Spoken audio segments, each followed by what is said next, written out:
안녕하십니까. 네, 저는 오늘 EBS 연계교재 활용법에 대해서 이제 소개해드릴 커넬학원에서 수학 수업을 진행하고 있는 박현민이라고 합니다. 네, 일단 연계교재가 어떻게 구성되어 있는지 좀 간단하게 말씀을 드릴게요. 일단 수능 특강이 이제 3권으로 구성이 되어 있고요. 저희 이제 수학 1, 수학 2, 그 다음에 학생들 이제 선택 과목까지 해가지고 3권으로 구성이 되어 있고요. 수능 특강 같은 경우는 한 권에 200제가 조금 넘는다고 생각하시면 되겠습니다. 그래서 대충 3권 합치면은 600문제 조금 넘는 문제로 되어 있고요. 수능 완성 같은 경우는 3과목이 이제 한 권에 다 들어가 있어요. 3과목이 한 권에 다 들어가 있어서 각 과목별로 100문제가 조금 넘습니다. 그래서 이제 3과목 하면은 300문제가 들어가 있고요. 그 다음에 실전 모의고사가 5회분이 들어가 있으니까 30문제씩 5회분 하면 한 150문제 정도 되겠죠. 그래서 사실 연계교재만 풀어도 1000문제 이상은 풀 수 있습니다. 일단 그 정도 생각하시면 될 것 같고요. 그 다음에 저희 이제 고3 학생들이 많을 테니까 시간이 많이 없는데 보통 기출문제집을 하나 사시면은 한 권당 보통 1200제 정도 이상은 들어가 있을 거거든요. 그래서 뭐 수학 1, 수학 2, 그 다음에 선택 과목 이렇게 하면 기출문제에서 한 3500제에서 4000제 정도가 나올 거고요. 거기에다 연계교재가 1000제가 넘어가니까 보통 기출문제집하고 연계교재만 다 풀어도 한 5000문제 정도는 풀고 들어갈 수 있다고 생각을 하시면 되거든요. 그래서 일단 수학을 공부를 한다고 했을 때 사설 문제도 당연히 어느 정도 유의미한 효과가 있겠지만 연계교재하고 기출문제만 정확하게 풀어도 사실 저는 5000문제가 부족하다고 생각하진 않거든요. 그래서 시간이 일단 부족한 고등학생들이기 때문에 일단 그 부분을 좀 먼저 강조하고 싶어서 이 부분을 먼저 말씀을 드렸고요. 그 다음에 이제 왜 중요한지를 좀 말씀을 드리려고 하는데 사실 수학이라고 하면은 어차피 수학 문제를 푸는 건데 그게 연계가 중요하냐, 연계가 체감이 되냐 이런 이야기들을 정말 많이 듣고요. 저도 이제 학생들을 지도할 때 2021학년도까지는요. 수능 특강 풀어야 돼요? 수능 완성 풀어야 돼요? 라고 학생들이 저한테 질문하면은 네 맘대로 해라 라고 하고 말았습니다. 그 시절까지는 별로 의미 있지 않았어요. 사실은 제가 써놓은 것처럼 원래 그때 당시에는 연계율이 70%였거든요. 근데 지금은 50%로 줄었는데 제가 지금 실질 연계율이 증가했다고 일단 써놨습니다. 왜냐면은 그 시절에는 21문제가 연계가 됐는데 그거 다 합쳐도 사실 70점이 안 됐거든요. 배점을 70점을 맞춰주진 않았고 문제수로 70%를 맞춰줬습니다. 근데 그때 당시에는요. 등급 컷 자체가 연계 다 맞아도 4등급이 나올까 말까 하는 시즌이었어요. 그리고 그때 당시에는 사실 킬러 문제라고 하는 3문제를 제외하면 어려운 문제가 거의 없었기 때문에 그냥 수능 특강이나 수능 완성에서 연계가 되는 수준의 문제들은 굳이 풀어보지 않아도 다 맞출 수 있는 수준의 문제들이 연계가 됐었습니다. 그래서 제가 친구들한테 선생님 꼭 풀어야 돼요 라고 하면은 굳이 풀 필요가 있겠냐? 그냥 네가 알아서 해라 정도로 얘기를 했었습니다. 근데 22학년도부터는요. 연계율이 50%로 줄었는데 4점 문제의 숫자는 오히려 늘었습니다. 4점짜리가 이제 어려운 문제라고 생각하시면 되는데 4점짜리가 작년 수능에서 기하 과목은 8문제가 연계가 됐거든요. 확률과 통계가 7문제가 연계가 됐고요. 미적분이 6개가 연계가 됐습니다. 근데 제가 지금 써놓은 건 당장 작년 등급 컷을 써놓은 건데요. 지금 3등급 컷이 70점 초반을 형성을 하고 있죠. 사실 연계만 다 맞아도 최소 3등급은 나온다 이런 말씀을 드리고 싶은 거예요. 그래서 사실 뭐 이미 어느 정도 안정적인 1등급을 받고 있는 학생들에게는 연계교재가 크게 의미가 없을 수 있습니다. 그런 학생들은 풀어요? 라고 하면 네가 알아서 해라 라고 똑같이 얘기를 할 거예요. 근데 성적대가 한 2등급 정도만 나온다고 하더라도 지금 그 학생들에게도 분명히 의미가 있거든요. 왜냐면 2등급대를 맞는 학생들이라고 하면 연계 문제를 어느 정도 맞출 수는 있는 역량을 가지고 있거든요. 근데 그거밖에 못 맞추는 거잖아요. 왜 그거밖에 못 맞추냐라고 했을 때 요즘의 수능이 나머지 그거 틀린 문제들이 더 너무 어려워서 못 푸냐? 절대 그렇지 않습니다. 지금 수능은 네, 작년부터 계속 얘기하고 있는 게, 재작년부터 얘기하고 있는 게 킬러 문제 내지 마라. 이게 지금 굉장히 잘 지켜지고 있는 중이거든요. 뭐 기껏해야 정말 어려운 문제는 한 문제 나오거나 안 나오거나 하고 있는 중입니다. 그런데도 불구하고 2등급 점수가 뭐 70점대가 나오는 이유가 뭐냐라고 하면 학생들이 정말 풀 줄만 알아서 그래요. 그러니까 예쁘게 풀어야 되거든요. 정확하고 빠르게 풀어야 되는데 풀 줄만 아니까 거기까지만 풀고 시간이 부족해서 못 푸는 거예요. 그러면 이제 연계가 왜 중요하냐면 내가 맞출 수 있는 문제라고 하더라도 익숙함을 느껴서 빨리 풀어야 내가 틀리는 문제들을 풀 수 있는 시간들이 생기겠죠. 그래서 저는 어떤 학생들에게 연계 교재를 추천할 거냐라고 하면 애매한 1등급이거나 2등급부터는 무조건 연계 교재를 다 풀어야 된다고 생각을 합니다. 지금 사실 작년이 수능이 좀 쉬웠어요. 작년 수능이 좀 쉬워서 3등급 컷이 지금 69에서 70일 나와 있는데 재작년 같은 경우는 미적분 기준으로 2등급 컷이 72였습니다. 연계만 다 맞아도 사실 2등급이 나올 수 있었던 수준이거든요. 실제로 연계를 체감을 할 수 있냐라고 물어보면 저희 학생들도 저한테 그 얘기 되게 많이 하거든요. 제가 지금 기숙학원은 저희 정규 수업 교재가 수능 특강인데 수능 특강으로 백날 수업을 하고 6월 모의고사를 보면 학생들이 저한테 선생님 연계 체감 안 되는데요? 라고 얘기를 해요. 근데 저는 되거든요. 제 학생들한테 뭐라고 얘기를 하냐면 제가 수업을 하면 수학 1을 예를 들어서 한 4개 반을 들어가요. 기숙학원에서 4개 반을 들어가면 제가 수업 준비할 때 일단 한 번을 보겠죠. 준비는 하고 들어가야 되니까. 그럼 수업할 때 한 4번을 보겠죠. 4번 수업을 하니까. 그리고 나서 수업이 끝나고 나면 학생들이 저한테 와서 질문을 하겠죠. 질문하면 최소한 한두 번 더 보거든요. 그러고 나면 제가 6평 시험지를 보면 아, 수능 특강 레벨 2 1번이네. 레벨 3 2번이네. 여기까지 다 보이거든요. 근데 제 학생들한테 너한테 그 정도로 바라진 않는다라고 얘기를 해요. 대신에 아니 본 적이 있는 문제인 건 알아야 될 거 아니냐라고 얘기를 하거든요. 이 문제가 수능 특강에서 나왔던 문제인지 수능 완성에서 나왔던 문제인지 아니면 하다못해 기출문제에서 나왔던 문제인지는 모르겠지만 본 적은 있는 문제다라는 생각이 들어야 되는데 학생들이 수능 특강 수능 완성을 어떤 식으로 대하냐면 아 나는 체감도 안 되는데 그냥 풀라니까 한 번은 내가 풀어줄게 약간 이 정도로 접근을 하는 상황이 많아요. 그래서 저는 최소한 3번에서 4번은 봐야 된다고 생각합니다. 네. 물론 횟수가 중요하진 않아요. 왜냐면 한 번만 봐도 다 기억하는 친구도 있을 거고 4번을 봐도 모르는 친구들이 있을 건데 그냥 보편적인 얘기를 하자면 최소한 3번에서 4번은 봐줬으면 좋겠다라고 저는 학생들한테 얘기를 합니다. 네, 그래서 일단 수능 특강이랑 수능 완성은 연계가 좀 잘 되고 있는 상황이에요. 얼마나 연계가 되고 있는지 뒤에서 좀 더 말씀을 드릴 건데 그리고 뭐 일단 저희 학생들 3학년 때 뭐 확률과 통계나 미적분을 보는 학생들 같은 경우는 뭐 대표적으로 뭐 한광여고라던가 뭐 이런 학교들 같은 경우에는 아예 부교재로 수능 특강을 사용을 하죠. 네, 그런 학교들은 이제 당연히 풀어야 된다고 생각하시면 될 것 같고요. 그 다음에 수능 출제 경향을 잘 반영하고 있다라고 했는데 사실 21학년도 전까지 애들한테 풀지 말라고 했던 이유 중에 또 하나가 뭐냐면 수능 특강 문제가 나쁘게 말하면 안 좋은 이유가요. 좀 더러워요, 숫자가. 네, 계산이 조금 더러운 경우가 많이 있거든요. 근데 옛날 같았으면 그런 걸 가지고 학생들이 뭐라고 얘기하냐면 요즘에도 그런 얘기를 하는 학생들이 있는데 평가원스럽지 않아요. 뭐 이런 얘기를 하거든요. 하지만 요즘의 평가원은 더러워졌습니다. 평가원이 학생들 기준으로 계산을 더럽게 내고 있기 때문에 수능 특강에서 연습을 해야 돼요. 네, 계산을 하는 걸 연습을 해야 되고요. 마찬가지로 지금 재작년부터 고등학교 1학년 수학을 계속 내고 있습니다. 이게 언제부터 시작이었냐면 킬러 문제 내지 마라 라고 했던 작년 6월 모의고사 끝나고 나서부터 시작이에요. 그러면 이제 9월 모의고사에 변별력을 줘야 되는데 어려운 문제는 내지 말라고 하고 계산도 복잡하게 내지 말라고 하고 그럼 내는 사람들은 미치겠죠. 대체 뭘로 변별을 하라는 거야 애들을. 그래서 출제자들이 학생들한테 물어본 거예요. 야 너 1학년 거 다 까먹었지? 라고 하면서 이제 1학년 수학을 막 섞어서 출제를 했는데 애들이 네 하고 다 틀린 거예요.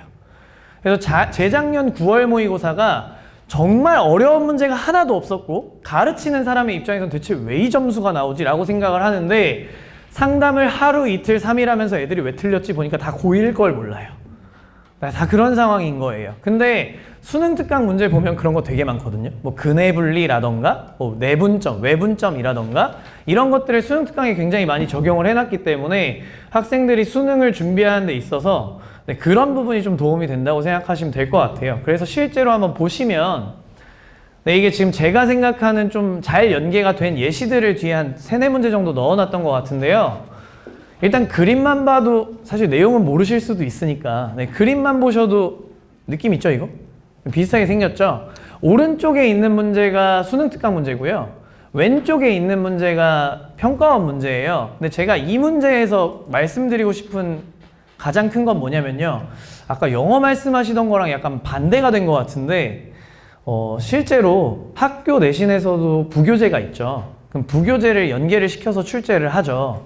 그러면 상식적으로 생각했을 때 학생들이 한번 풀어봤던 걸 또 내는 거잖아요. 그러면 더 어려워져야 될까요? 더 쉬워져야 될까요? 당연히 더 똑같은 문제를 체감이 쉽게 느낄 테니까 보통 시험 문제를 출제하실 땐 더 어려운 문제를 출제를 하시죠. 그래야 변별이 생기니까. 네, 그래야 변별이 생기니까. 근데 평가원은요, 물론 조금 더 어려워지는 경우도 있는데요. 대부분 대동소이한 난이도의 문제를 내거나 쉬워집니다. 네, 수능 특강 문제보다 실제 시험에 나오는 문제가 쉬워져요. 가장 대표적인 문제가 이 문제라고 생각하시면 되거든요. 오른쪽에 있는 문제는 계산량이 꽤 많고 꽤 어려운 문제고요. 3번 문제는 굉장히 쉬운 문제입니다. 그럼 왜 그렇게 출제를 하냐라고 했을 때 사실 다른 과목과 다르게 수학은 포기하는 학생이 정말 많은 과목이에요. 네, 포기하는 학생이 정말 많은 과목이기 때문에 약간 이런 느낌인 것 같아요. 내가 수능 특강을 이미 다 풀었어. 그리고 나서 열심히 풀어가지고 시험을 봤는데 연계가 된 걸 느꼈어요. 이거 본 적 있는 것 같아. 근데 못 풀겠네? 라는 생각이 들면 아씨, 내가 왜 푼 거지? 이런 생각을 하지 않을까요? 실제로 학생들 입장에서는 풀었던 거랑 비슷한 난이도이거나 풀었던 거보다 더 쉬워야 덤빌 생각을 하지 비슷하게 생겼는데 더 어렵네? 그럼 안 풀어야지? 가 되는 경우가 더 많거든요. 그래서 수학은 실제로 비슷한 난이도이거나 실제 시험에서 더 쉽게 출제되는 경우가 더 많습니다. 그래서 수능 특강 수능 완성을 정말 완벽하게 풀 수 있다고 하면 연계 문제는 다 맞출 수 있어요. 저는 그렇게 생각합니다. 그러면 최소한 70점대 이상은 확보가 되는 거거든요. 거기서부터 전 공부를 시작해야 된다고 생각합니다. 두 번째로 이 문제도 일단 가장 중점적인 부분이 일단 똑같이 나왔어요. A는 2B다 라고 하는 아주 대표적인 기준이 똑같이 나왔기 때문에 이 문제도 저는 거의 같은 문제라고 생각을 하고요. 난이도도 거의 같은 수준이라고 생각합니다. 심지어 작년 이거 9월 평가원 문제인데요. 작년 수능이랑 작년 6월이랑 작년 9월이랑 이 문제가 3번 다 나왔습니다. 네. 문번은 바꿔가면서 연계를 얘기하긴 했는데 똑같은 주제로 3번을 내가지고요.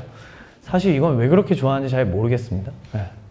그다음에 마지막으로 이거는 이제 수능에서 나왔던 건데 얘는 문번 때문에 넣어놓은 거예요, 제가. 사실 15번이라고 하면 저희 학생들 기준으로는 어려운 문제라고 생각을 할 거거든요. 그러니까 전통적으로 어려운 문제가 15번, 22번, 요즘에는 30번보다 사실 28번이 더 어려운 경우가 많긴 합니다. 그래서 그 세 문제가 가장 어렵다고 생각할 텐데 옛날 그 21학년도 전에는 킬러 문제에서 연계는 진짜 상상도 할 수 없는 일이었어요. 어차피 어려운 건 새로 낼 거니까 어려운 문제는 연계 봐도 하나도 도움이 안 된다 였는데 2024학년도 수능에서는요 15번 연계됐고요 20번도 연계가 됐고요 22번도 연계였습니다. 네, 그래서 연계가 굉장히 많이 되고 있어 가지고요 작년 수능 22번이 연계였어요. 이 문제도 거의 유사하게 생겼죠. 거의 똑같은 문제입니다. 심지어 네, 이 문제도 9월 모의고사에 또 똑같은 문제가 비슷한 문제가 한 번 더 있었어요. 그래서 요즘 수능은 수학은 저는 일단 어렵게 내려고 하고 있지 않다라고 생각을 하고요. 어렵게 내지 않는다고 했을 때 그 기조와 가장 맞는 교재 중에 하나가 결국에는 연계 교재라고 생각을 합니다. 어려운 문제만 중요하다고 한다면 당연히 연계 교재로는 부족하겠죠. 근데 요즘에는 엄청 어려운 문제를 많이 내서 학생들을 힘들게 한다기보다는 적당한 수준의 문제를 많이 내서 시간이 부족해서 못 풀게 만드는 상황을 더 좋아하고 있습니다. 평가원이. 네, 그래서 연계 교재가 좀 중요하다라고 지속적으로 좀 말씀을 드리고 있는 거고요. 네, 얘도 이제 문제 어려웠던 문제인데 21번 어려웠던 문제인데 역시나 또 연계가 됐고요. 이것도 제가 봤을 땐 이 문제가 더 어려웠다고 생각을 합니다. 실제로 연계교재가 더 어려웠고 21번 문제는 생각보다 좀 쉽게 풀리는 문제였거든요. 그래서 연계가 되면 난이도가 좀 더 낮아진다라고 생각을 하시면 좀 더 연계를 풀어야 할 당위성이 생기지 않을까요? 풀어도 어차피 시험에 나오는 건 못 맞춰 라고 하면 아무 의미가 없으니까 저는 확실하게 말씀드릴 수 있는 건 수능 특강 수능 완성을 명확하게 풀 수 있으면 70점대 이상은 무조건 나온다 라고 생각을 합니다. 그래서 그럼 어떻게 공부를 해야 되냐도 중요하잖아요. 그래서 일단 제가 수업하는 학생들한테도 똑같은 얘기를 하고 있기 때문에 수업을 듣지 않는 학생들도 똑같이 진행을 해줬으면 좋겠어가지고 말씀을 드리는 겁니다. 일단 지금 3월부터 6월 모의고사 전까지가 3개월이고요. 학생들은 대부분 계획보다 밀릴 거기 때문에 2월 중순부터 시작해서 6월 모의고사 전까지 수능 특강 3권을 학습한다 라고 한다면 평균적으로 한 권에 한 달이라고 생각하시면 될 것 같아요. 한 권에 한 달이라고 생각하시면 되고요. 한 권에 한 달이 되려면요. 제가 좀 자세하게 말씀을 드리면은 잘 보이는 게 있나? 네, 이게 지금 수능 특강이요. 수원하고 수투하고 선택이 있으면 수원은 6개 단원으로 구성이 되어 있고요. 수투는 7개 단원으로 구성이 되어 있고 선택도 아마 과목마다 좀 다를 텐데 6개에서 7개로 구성이 되어 있습니다. 그럼 한 단원에 30 몇 문제로 다 구성이 되어 있어요. 모든 단원이 30 몇 문제로 구성이 되어 있을 거예요. 그래서 제가 아까 말씀드린 게 30 몇 문제 6개 단원이면 200개 내외 될 거고요. 7개 단원이어도 200개 내외 될 거고요. 다 200개 내외로 맞춰져 있습니다. 그러면 학생의 이제 성적에 따라 좀 차이가 있을 테니까 이거를 한 단원에 3에서 4일 정도를 잡아주시면 될 것 같아요. 3에서 4일 정도를 잡아주신다고 생각해서 일단 실력에 따라서 하루에 한 단원을 풀 수 있는 학생들은 하루에 한 단원을 푸시면 되고요. 실력이 조금 부족하거나 또는 오히려 실력이 부족해서 하루 동안 풀면 풀 수 있는 건 다 푸는데 못 푸는 게 더 많거나 뭐 이런 학생들도 있을 수 있으니까 한 하루에서 이틀 정도를 푸는 데 시간을 쓰시고 그 다음에 하루를 고치는 데 쓰시면 됩니다. 고친다고 하는 것은 이제 영상을 보거나 또는 선생님에게 질문을 하거나 해가지고 하루는 고치는 거예요. 그럼 여전히 하루가 남아있겠죠? 고치는데 이틀이 걸리는 학생도 있을 겁니다. 그럼 나머지 하루는 뭐 하는 거냐면 분석을 해야 돼요. 분석을. 제가 말씀드리는 거는 수능 특강 문제, 수능 완성 문제 아까 예시로 보여드렸던 문제들 보시면 알겠지만 되게 중점적인 주제는 똑같이 나오거든요. 문제가 달라진다고 하더라도 중점적인 주제는 똑같이 나올 거기 때문에 어떤 걸 물어보고자 했는지를 정확하게 알아야 돼요.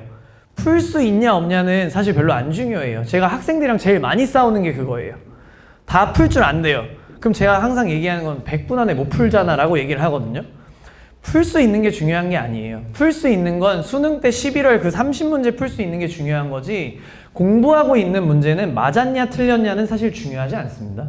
그 문제를 얼마나 명확하게 해석했냐가 중요한 거기 때문에 그래서 푸는데 하루, 고치는데 하루, 해석하는데 하루 쓰거나 푸는데 이틀, 고치는데 하루, 해석하는데 하루를 쓰거나 푸는데 하루, 고치는데 이틀, 해석하는데 하루를 쓰거나 그렇게 해서 한 단원에 한 4일 정도를 잡아주신다고 생각하시면 돼요. 그럼 일주일에 한 2개 단원 정도를 할 수 있을 거거든요. 그러면 2단원이 대단원 하나인 거예요. 그럼 그 2단원을 끝내고 나면 그 2단원에 대한 복습을 먼저 진행을 하셔야겠죠. 왜냐면은 시간이 지나면 또 까먹으니까요. 그래서 한 단원, 대단원이 끝나면 그 대단원에 대한 복습을 진행을 하고 그 다음에 대단원 3개가 끝나고 나면 그 과목에 대한 복습을 진행하고 그래서 사실은 3주면 끝나야 될 것 같은데 제가 한 달이라고 말씀을 드리는 거는 그 복습하는 기간까지 포함해가지고 말씀을 드리는 거예요. 그래서 수능 특강은 6월 전까지 끝내놔야 6월 달에는 수능 특강에서만 15문제가 연계가 되기 때문에 어느 정도 연계를 체감할 수 있는 원동력을 받을 수 있습니다. 6월에 연계를 체감을 해야 그 이후에 나오는 수능 완성을 하고 싶은 생각이 들 거거든요. 그래서 일단 6월 달까지 수능 특강을 3과목을 다 보는 게 중요하다라고 생각을 하고요. 그래서 밑에 써놓은 게 다 풀었다는 사실 의미가 없습니다. 풀었던 문제 또 풀으라고 하면 또 틀리거든요. 그래서 풀었다는 중요하지 않고 문제의 핵심 조건을 이해하고 문제가 변형됐을 때 풀 수 있는 역량을 만들어 놔야 되는 게 중요한 거예요. 그래서 이제 학생 난이도에 따라서, 학생 수준에 따라서 여기를 안 풀려고 하는 학생들이 분명 있을 겁니다. 레벨 3 어려워요. 레벨 3 어려운데 사실 3문제밖에 안 나와요. 레벨 3는 모든 단원에 많아봐야 4문제, 3문제이거든요. 저는 저 잘 못하는데요. 그래도 레벨 3 특히나 공통과목 같은 경우는 레벨 3 다 했으면 좋겠다고 생각을 합니다. 제가 가르치는 학생들한테는 뭐 4번이고 5번이고 설명해 줄 테니까 그래도 레벨 3 반드시 해야 된다라고 얘기를 하거든요. 그래서 레벨 3에서 연계가 요즘 많이 되고 있기 때문에 레벨 3를 포기하는 거는 연계를 포기하는 거랑 전 비슷하다고 생각을 하고요. 그 다음에 요즘에 수능 완성이 아마 5월 말쯤에 출간이 될 거예요. 작년에도 아마 5월 20일에 나온 걸로 알고 있는데, 그래서 6월 모의고사가 끝나고 나면 이제 9월까지 2달의 시간이 있습니다. 뭐 3달이죠. 정확하게 말하면 6, 7, 8이 있는데, 그 중에 저희 학생들은 이제 내신이 아직 남아있는 상태일 거라서 거의 2달에 가깝다고 생각을 하고요. 대신에 수능 완성은 3과목 합쳐서 300문제밖에 안 되기 때문에 수능 특강을 일단 공부를 해둔 학생이라면 수능 완성 공부할 때도 비슷한 형태로 저는 진행할 수 있을 거라 생각하고요. 그 다음에 이제 실전 모의고사를 따로 써놓은 이유는 이거를 모의고사로 사용하는 친구들이 있는데요. 저는 추천하진 않습니다. 어려워요. 수능 완성 모의고사 30문제짜리 5회분이 학생들이 생각하는 것보다 어려워요. 그래서 실제 모의고사보다 어렵다고 저는 생각을 하기 때문에 얘네들은 내가 맞출 수 있는 거 맞춘다, 뭐 시간 재고 100분 풀겠다 보다는 정말 그 5회분 150문제를 다 가져가겠다라는 생각으로 공부한다는 생각으로 보시는 게 더 낫습니다. 차라리 실전 모의고사는 다른 걸 보시는 걸 추천을 드리고, 수능 완성 실전 모의고사 뭐 100분 재고 풀고 싶은데요. 풀어도 상관은 없는데 푸는 거보다 얘도 명확하게 그 150문제를 다 자기 걸로 만드는 게 훨씬 더 중요하다고 생각하시면 될 것 같아요. 그래서 그 부분을 좀 강조를 드리고 싶고요.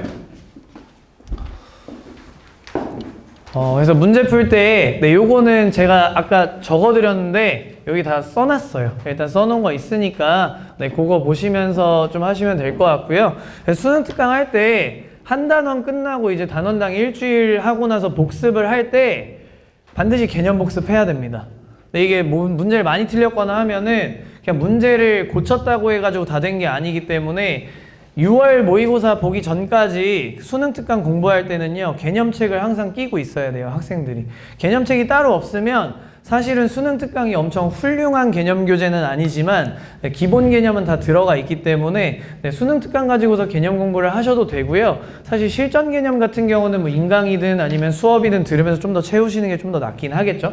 그 정도로 생각하시면 되겠고, 실전 모의고사는 모의고사처럼 활용할 필요는 없다, 이렇게 생각하시면 되겠습니다. 그래서 저는 질문 많이 하는 걸 제일 좋아하고요. 사실 강의 보는 것보다도 뭐 누구한테든 일단 질문을 해서 처리하는 게 제일 좋아요. 왜냐면 호응이 가능하기 때문에 상호작용이 돼야 모르는 걸 좀 더 확실하게 알 때까지 가는 건데, 영상은 내가 모르는 포인트에서 다시 돌려도 똑같은 말만 반복하거든요. 그래서 몇 번을 들어도 모를 수 있기 때문에 저는 사람이랑 이제 질의응답을 하는 게 제일 좋다고 생각하긴 합니다.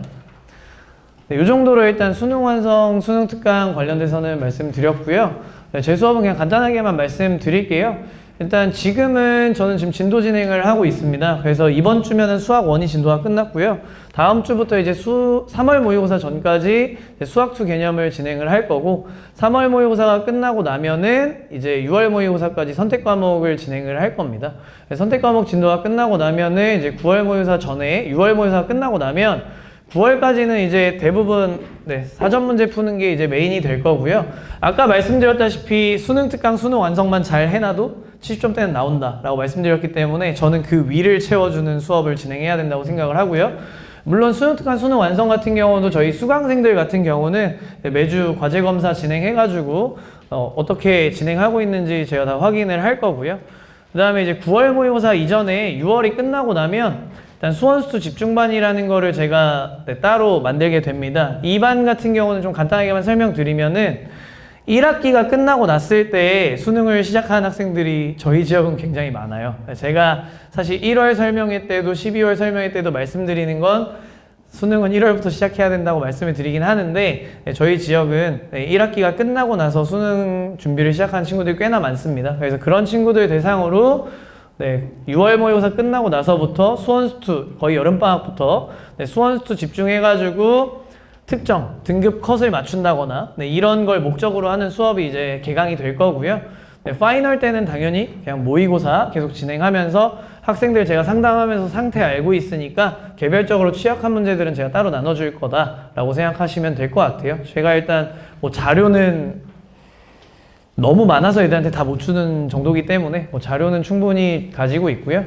수능 수업에서 제가 가지고 있는 특징은 일단 모든 수능 수업은 다 마찬가지입니다. 기본 개념만 하는 게 아니라 이제 수능에 주로 출제되는 내용들 관련해 가지고 개념 설명해야 되니까 심화 개념은 확실하게 찾아 드릴 거고요. 그 다음에 이제 인강이랑의 차이라고 한다면 인강은 이제 문항수가 좀 적죠. 교재에 있는 문항수가 좀 적어서 결국에는 추가 문항을 풀어야 되는 건데 이제 학원을 다니는 학생들은 선생님이랑 매주 얼굴을 볼 거기 때문에 필요한 자료가 있을 때마다 충분히 챙겨줄 수 있다. 이게 좀 낮은 난이도의 문제가 필요할 때도 있을 거고 좀 어려운 난이도의 문제가 필요할 때도 있을 거고 네, 모든 난이도 다 챙겨줄 수 있고요.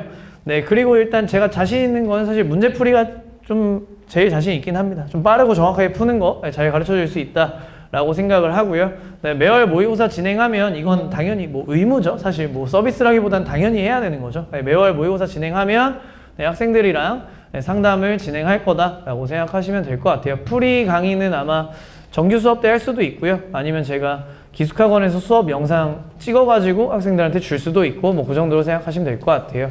아, 그리고 이거는 제가 진행하는 수업은 아니고요.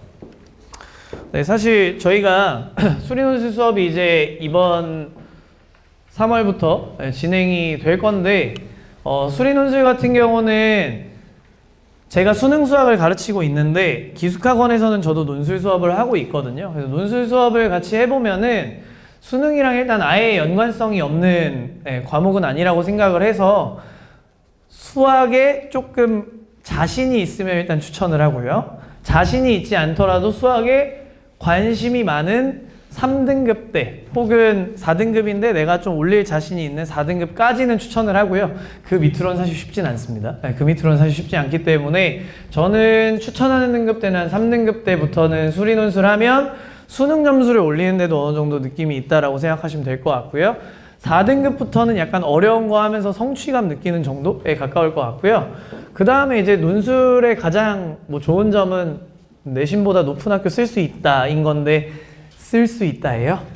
네, 쓸 수 있다고요. 갈 수 있냐는 학생이 하는 거에 따라 다른 거고요. 네, 내신이 안 된다고 하더라도 높은 학교를 네, 쓸 수 있다입니다. 쓸 수 있다. 네, 그리고 아마 저희가 일요일 날 수업을 하고 나면은 실제 답안 관련해서 첨삭을 진행할 거라 뭐 지금 수리논술에 관심이 혹시라도 이미 있으셨다면 첨삭을 해주는 게 사실 수리논술은 제일 중요하거든요. 그래서 기숙학원에서 저랑 같이 논술 수업 진행해 주시는 선생님께서 와서 실제 답안 작성까지 첨삭까지 진행해 주시면서 수업 진행해 주실 거기 때문에 이미 관심이 있으셨으면 저는 하는 걸 적극 추천을 드리고요.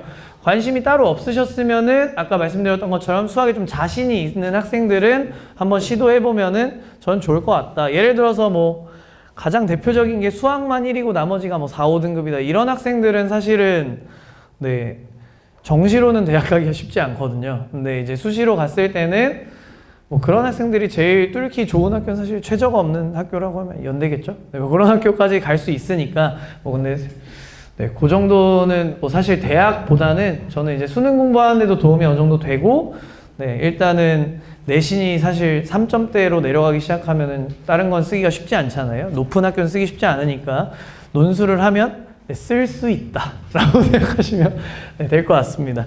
네, 이 정도로 제가 준비한 거는 다 말씀드린 것 같고요. 네, 따로 질문할 거 있으시면은 네, 아직 수업 시간이 제가 10분 남아가지고요. 네, 질문할 거 있으시면 네, 개별적으로 질문하시면 받아드리도록 하겠습니다. 이상 여기서 마치겠습니다. 네, 감사합니다.